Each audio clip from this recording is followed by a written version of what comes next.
let's go ahead and bring in our special guest. You've seen him here before. He is running against Ritchie Torres for Congress. Let's go ahead and bring him back in. Everybody welcome Jose Vega. Jose, what's going on?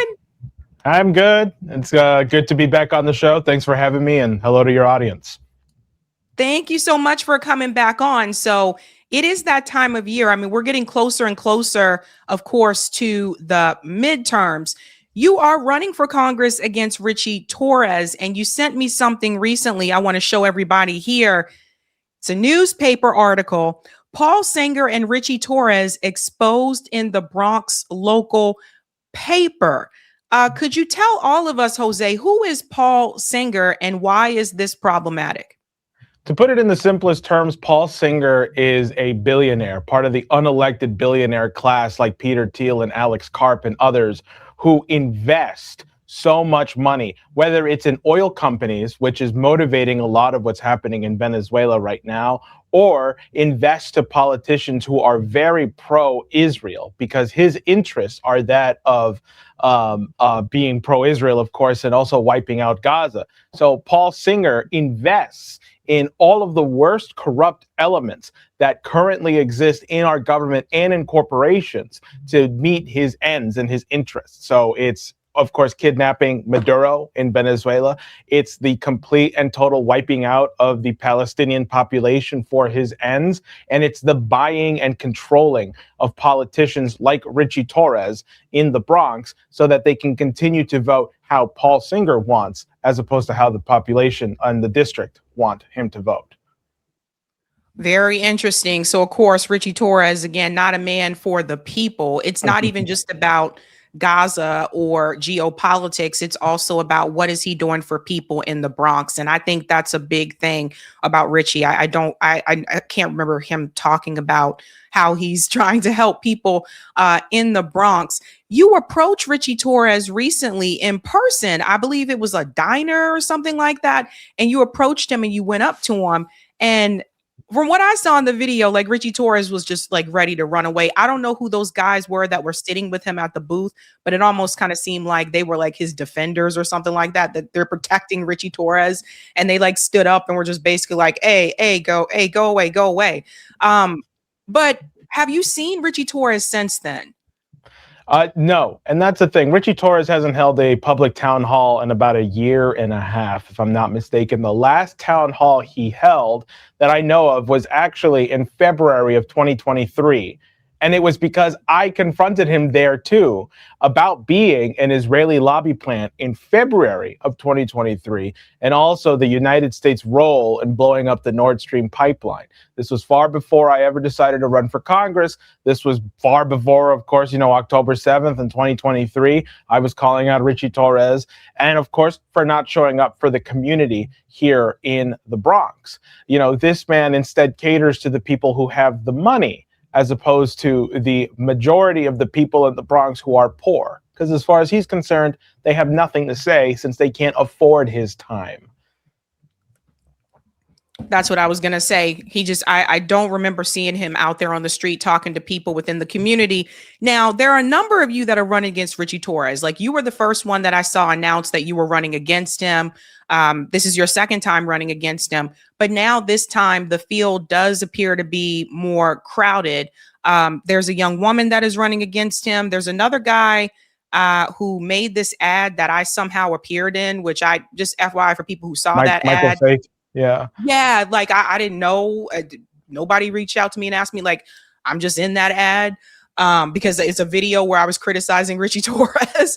But I'm in that ad. And this is also someone that, spoke at an APAC event in the past. And I know people have been questioning him about that. There's also Andre, who's running against Ritchie Torres under PSL. So it does appear to be more crowded this time around. And I'm wondering how you feel about that. Well, first and foremost, I think it's generally a good sign that an incumbent has so many opponents going after him. I mean, that's just generally, a good sign that people really want to get this guy out and how bad Ritchie Torres actually is. Now, when it comes to Michael Blake, or Michael Fake, as I call him, I mean, he is just a complete and total, how do I put this, party tool.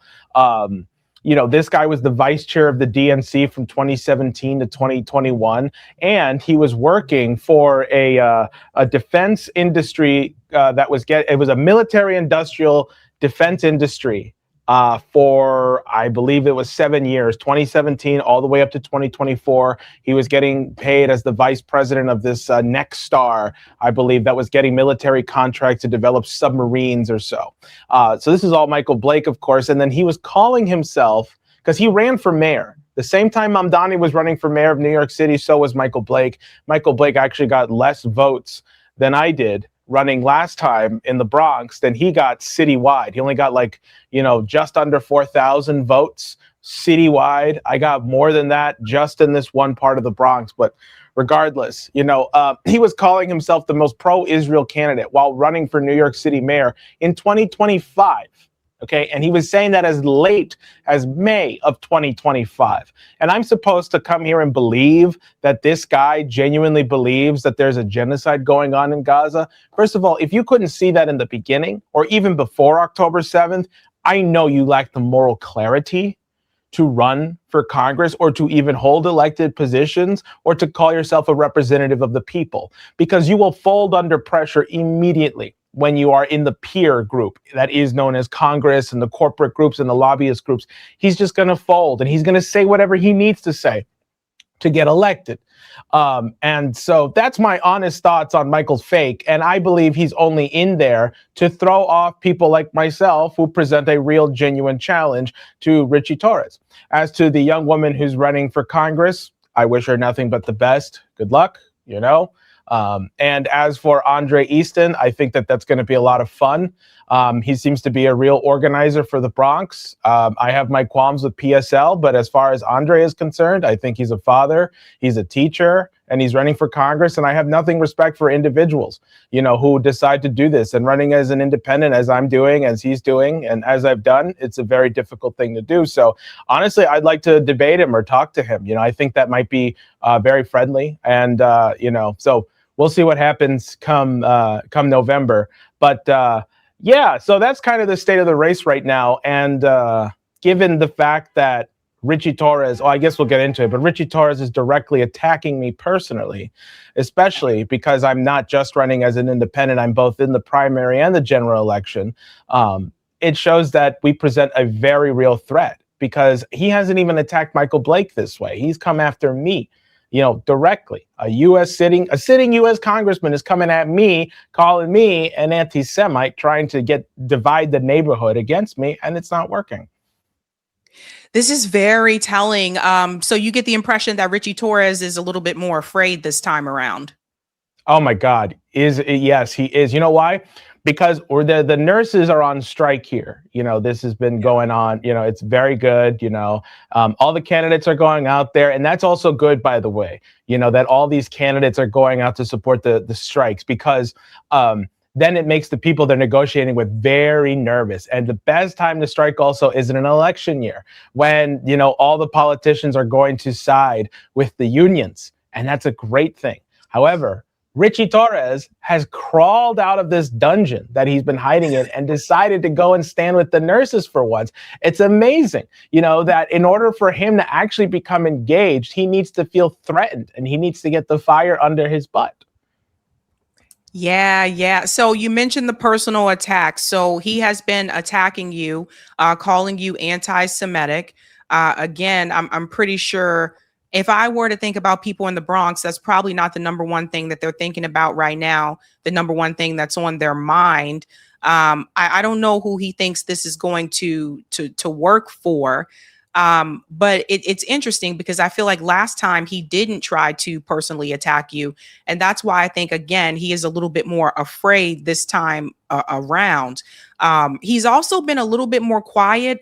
Like I noticed the past couple of months, I haven't really seen him going on to these podcasts, doing his promo for Israel like he was like last year or earlier last year and the year before that. It's almost like he's trying to just quietly get reelected. And I don't think that's going to work for him this time around. But he's been attacking you. Let's talk a little bit about that. Yeah, so he called me an anti-Semite because I was standing next to Eric Warsaw, who apparently called Nick Fuentes a hero. First of all, I don't agree with that. I don't think Nick Fuentes is a hero. I personally think Nick Fuentes is a Fed. But that being said, I don't play the guilt by association game. You know, people can have their opinions, people can have their beliefs. Eric Warsaw wanted to interview me about the wealth inequality that exists in this district. Why is it that this is the poorest congressional district in the entire country, and yet a small section of the neighborhood has so much concentrated wealth? That's not a religious thing. That's just true. Why is it that there's so many millionaires, you know, and extremely wealthy people living in the same district that is the poorest congressional district in the country? And why is it that Ritchie Torres prefers to serve the interest of the billionaire, millionaire, wealthy class over the majority of the people in this district who are almost underneath the poverty line, right? So clearly, he values the people who can fund his campaign as opposed to the people who have the power to elect him. He is the billionaire's candidate. And the real threat, the reason why they're actually calling me anti-Semitic, has nothing to do with who I was standing against. He was looking for any excuse to come after me. The real reason he was coming after me is because I'm against mass murder in Gaza, because I'm against the kidnapping of sovereign leaders. I'm against war with Iran. And most importantly, I believe that education and creativity belongs to everyone, not just the privileged few. And if elected, I will make sure that the Bronx becomes a center for scientific revolution yet again that'll be accessible to any person, any individual that wants to get an education, that wants to be free and flex their creative muscles. That is what we will dedicate our time in the Congress, in the legislature, and even outside of being elected. We will dedicate our time to making sure that happens. And that's a threat to the real ruling class, you know, the class that thinks they can buy their politicians, you know, by just giving $1 gazillion to politicians, because they don't want an educated majority of people. They don't believe that every human being is truly created in the living image of our creator. You know, and I recently learned that the Statue of Liberty was actually based off of a freed slave, you know, and it was based off of a woman of color in the late 1800s. And that's why there's a shackle on her foot, right? Because originally it was supposed to be on her wrist. And the people who were funding the sculptor said, whoa, you know, that's not going to fly in America. But he still wanted that freedom message in there. He wanted that anti-slavery message in there. And that's why the poem that's inscribed there, give me your poor, your hungry, your tired masses, you know, that was meant to be for everyone. And that's the ideal that I want to embody, especially going into this year, which is the 250th anniversary of the founding of this country, when you're trying to find the best, you know, examples of what redeems this country. It's stuff like that. And one of our responsibilities is to make sure that our neighbors are educated and are truly free. And I genuinely believe one of the paths towards freedom is educating yourself and flexing the creative muscle that is your mind. Have you had a chance to talk to Zoran Mondami? Do you know if he's endorsing anybody in this race? You know, it's funny because when Michael Blake first announced, he said, yeah, Richie, Zoran Mamdani is very supportive of our race. And Zoran Mamdani said, you'll know I endorse people when I endorse people, because he was asked, are you endorsing anyone? So he basically said, not yet. And then Amanda Septimo, who was running and then dropped out, said the exact same thing. Oh, no, Mr. Mamdani is super supportive of our race. And yet again, Mamdani said, I haven't issued any endorsements. I think here in this district, Mamdani is trying to not actually endorse someone because, for one, there's, and, to what extent you can believe the pollsters, I'm not sure, but the pollsters say that Mamdani's endorsement in this district wouldn't mean much because apparently this district leans a little more conservative, and doesn't really resonate with the democratic socialist message.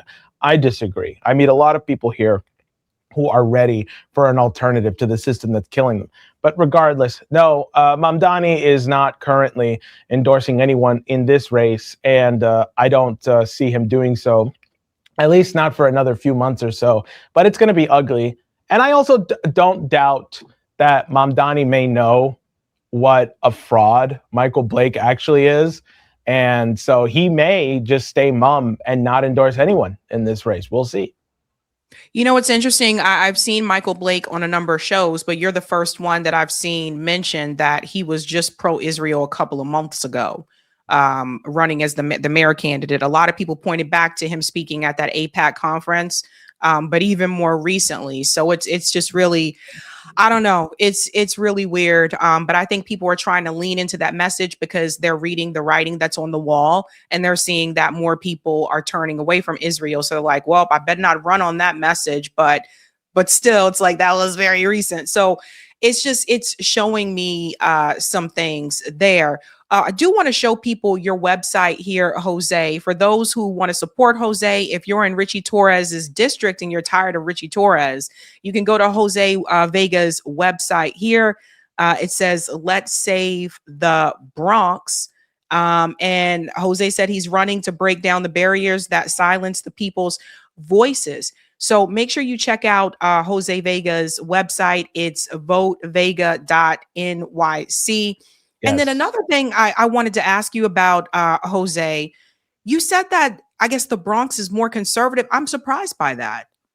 That's just, I mean, that's just what the pollsters say. You know, for example, in the primaries with Mamdani versus Cuomo, Cuomo did win the Bronx. Now, Mamdani won citywide, which is why Mamdani ended up winning the Democrat primary. But the Bronx was just over for Cuomo over Mamdani.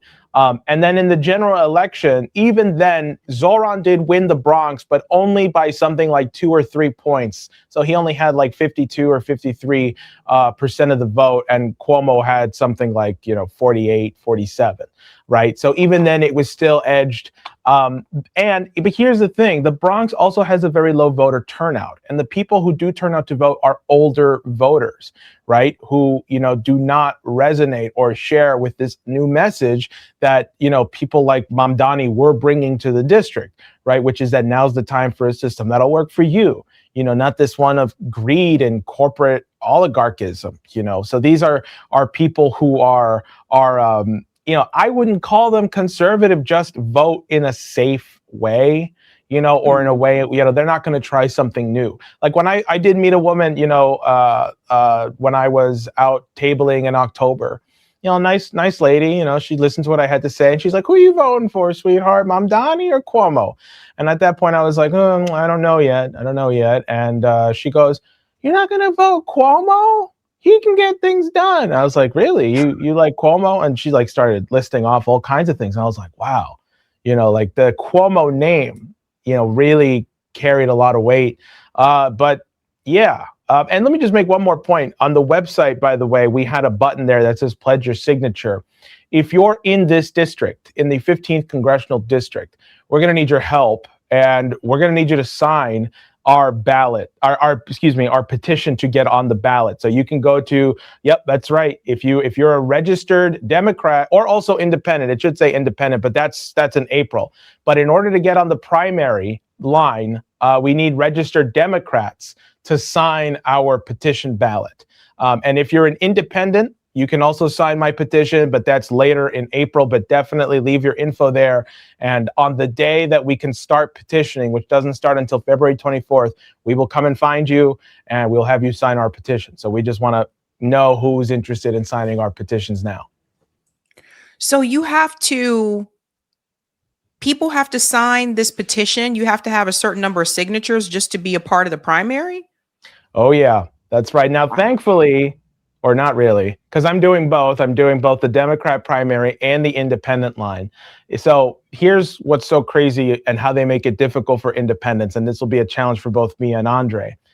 If you're a Democrat or Republican who wants to get on the ballot, you only need 1,500 valid signatures. So that really means you want to get double the triple signatures because they can challenge your signatures. So 3,000, 4,500. If you're an independent who wants to get on the ballot for the general election, you need 3,500 valid signatures, right? They make it 2.5 times harder if you're an independent with no resources, just to get on the ballot in November. And they only give you 6 weeks, to get those signatures. And so think about when we're supposed to be petitioning in the Dem primary, right? It's going to be winter. It's going to be the end of February, beginning of March. Could be good for us, could be really bad. It's a wild card. April's not any better. But yes, there are barriers to try and prevent people from getting on the ballot. It's a very difficult procedure, and it damn near killed me last year, but we did it, and we have the infrastructure now to do both, and we're going to use that to our advantage. All right. Well, guys, go check out Jose Vega's website, votevega.nyc. And you have that petition page there as well to help Jose even be a part of the primary there. So if you're tired of Richie Torres, go over there and help Jose Vega out. Jose, keep me posted. And thank you so much for coming on. Thank you for having me. Thank you to your audience. Thank you, everyone, for your support and keeping me where I'm at. All righty. Bye. Hey, guys, this was a Sabby clip. If you like what you saw, hit that like button and subscribe.